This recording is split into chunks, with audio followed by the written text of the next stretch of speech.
Amazon Games just killed Throne and Liberty for the OCE continent players. This is because of the timer changes on the Japanese servers heavily affecting our OCE gamers. For those who don't know, they have to play the game on the Japanese servers because this is the closest server in their countries. Because for some reason their countries are not part of the global release. For my Australian and New Zealand gamers, I have a message from Tony for you. Just put it in your mouth and swallow it and pretend like you like it. I'm happy your mom didn't swallow you because you're my best friend. Kidding aside, let's get straight into the video. Currently, the timers on our field bosses on the Japanese servers is 1 p.m., 4 p.m., 8 p.m., and 11 p.m. Granted that not everyone is able to attend the 1 p.m. and 11 p.m. boss because most of us have a life and responsibilities. But the 4 p.m. and 8 p.m. bosses are usually the prime time of the servers, where most players could play and compete for the field bosses.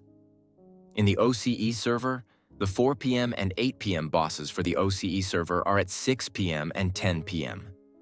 For our OCE gamers, 6 p.m. is surely their prime time because 10 p.m. is surely not going to happen, most especially if you're going to work early on tomorrow morning.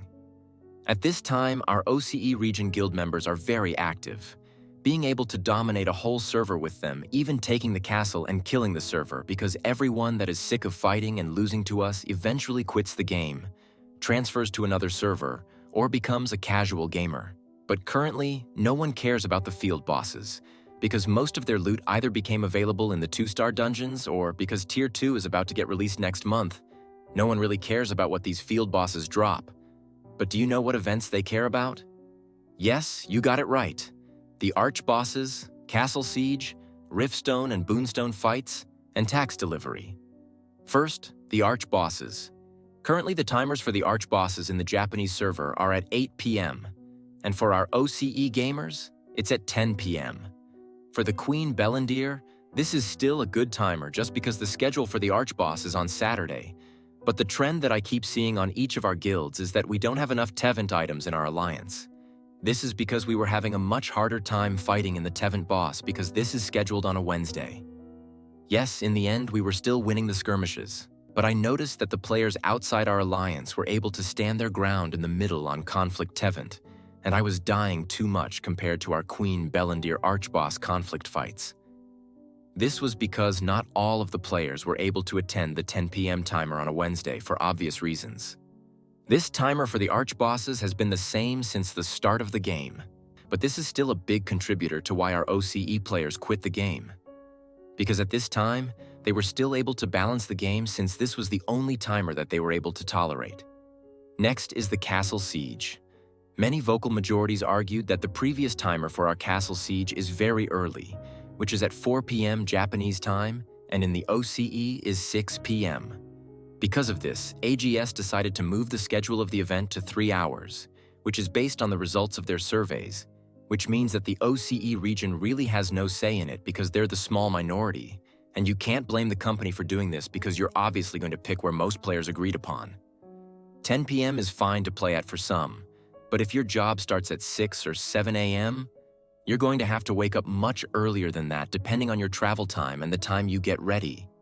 So if, for example, you need to wake up at 5 a.m. after Siege because it's Monday, then you're only going to have around 6 hours of sleep if you immediately fall asleep after Siege. I should get some sleep.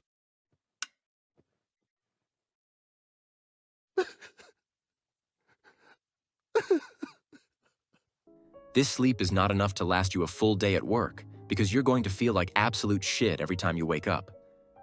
Doing this every day just to attend an event in the game is going to take a toll on you in the long run, which it finally did for our guild members. But what broke the camel's back for us is surely the timer for Interserver and Boonstone and Riftstone fights.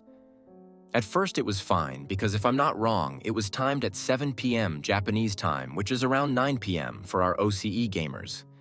But when they decided to schedule it 2 hours later, now everyone was thinking that this just killed the game for OCE because it's going to be at 11 p.m. for them.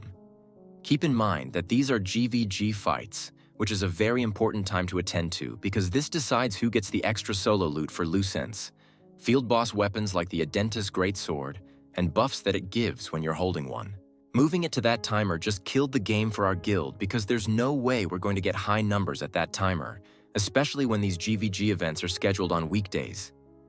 And don't get me started with the tax delivery. The enemies schedule the tax delivery late at night, timed at 11 p.m., Japanese time because they grind that hard, and for OCE time, it's going to be at 1 a.m., so that's dead for us. And you can't blame the enemy because this is strategically the best way to go through it if you got more people in that time than the average guild. This is one of the biggest events in Throne, and being on a timer that is impossible to attend made it clear to everyone in the OCE server that they're not the priority because, in the first place, they're playing the game through VPN. Even though this game was announced to be available for Australia and New Zealand sharing their timer with the Japanese. Players in those countries is almost not being accommodated by Amazon Games. The first mistake I think on the part of Amazon Games is announcing this game as to having a global release, when in reality only North and South America, Europe, Australia, New Zealand, and Japan are going to have the game. And the players in Australia and New Zealand really expected that they're going to have their own server, when in reality they're going to be playing in a server 4,000 miles away from their country. Today, at least in our server, the game is very much populated by the players from the Southeast Asia, accounting to at least 40% of the whole server. That is why I wonder why they're not giving us our own server. But we were instead given a chance to play in the Korean server. But for most of us, we decided to play on the Japanese server at the quote-unquote global release because at least we're starting with everyone else.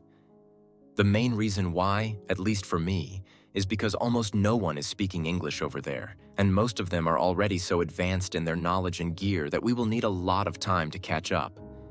But what is the reason why AGS doesn't have servers in regions like Southeast Asia and Oceania?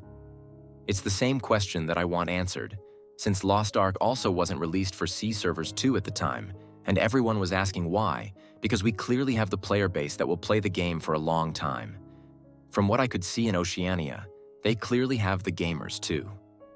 War Unicorn 85 has an idea on why. Kidding aside, because I'm sure that this isn't the case. The only reason that I could think of is that there are no big companies willing to invest in a game that AGS is investing in the CA and OCE regions to make a server with them. What about you? What do you think is the reason? I think it became pretty clear to everyone that once you play a Korean MMORPG grind game, you're also signing your life away. But does it have to be that way? Since we are still connected with the people that quit the game through our guild general chats, I can feel that they feel much better because they were essentially no-lifing the game at that point. Every time they go back home from work, they go straight to their PCs because, surprise, Field Boss is about to start. After that, you get to cook and eat with your family, then go back to the grind again until 10:30 p.m., say your takes about the fight that happened and talk about it for 15 minutes, then go straight to bed at around 11 p.m. Imagine how exhausting that was. Because of the lack of MMORPG releases in recent years, everyone is just jumping to whichever new MMO is releasing until they finally find one that they like. And Throne and Liberty was that for me.